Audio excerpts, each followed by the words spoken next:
Direkta na makikipagkumpetensya ang aktor na si Kiko Estrada sa action series ni Coco Martin sa ABS-CBN na Batang Quiapo.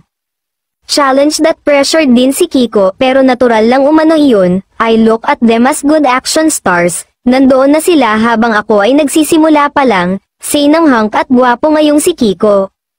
Kapansin-pansinang Coco Martin vibe ni Kiko Estrada sa media conference ng TV5 para sa TV remake ng Lumuhod Ka sa Lupa, ang action drama film na pinagbidahan ni Rudy Fernandez noong 1986 na ginanap kahapon. Bukod sa leather jacket na paboritong isuot ng mga action star, nagpapayat si Kiko para sa Norman de la Cruz character niya sa Lumuhod Ka sa Lupa kaya ikinukumpara kay Coco Martin ang kanyang physical appearance sa kasalukuyan. Sina Roderick Lindayag at Albert Langitan ang mga direktor ng Lumuhod Ka sa Lupa.